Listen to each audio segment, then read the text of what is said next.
அண்மை செய்தி.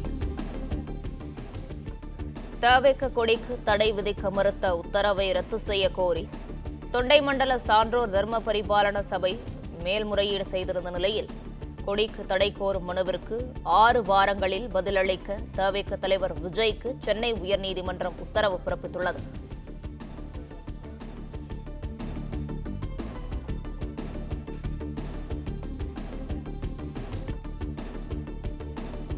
கொடிக்கு தடை கோரும் மனுவிற்கு 6 வாரங்களில் பதிலளிக்க தவேக தலைவர் விஜய்க்கு சென்னை உயர்நீதிமன்றம் உத்தரவு பிறப்பித்திருக்கிறது.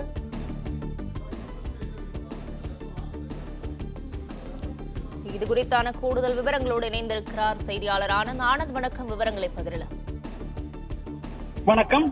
தமிழக வெற்றி கழகத்தின் கொடி தடை விதிக்க மறுத்த தனி நீதிபதியின் உத்தரவை ரத்து செய்ய கோரி மேல்முறையீட்டு மனு தாக்கல் செய்யப்பட்டிருக்கிறது. இந்த மேல்முறையீட்டு மனுவிற்கு விஜய் உள்ளிட்டோர் பதிலளிக்க சென்னை உயர்நீதிமன்றம் உத்தரவிட்டிருக்கிறது.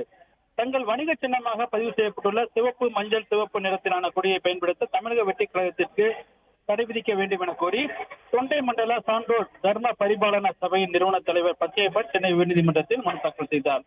இந்த வழக்கை விசாரித்த தனி நீதிபதி சிவப்பு, மஞ்சள், சிவப்பு நிற கொடியை பயன்படுத்த தாவேகாவுக்கு தடை விதிக்க முடியாது என கோரி தொண்டை மண்டல சான்றோர் தர்ம பரிபாலன சபையின் மனுவை தள்ளுபடி செய்து உத்தரவிட்டார்.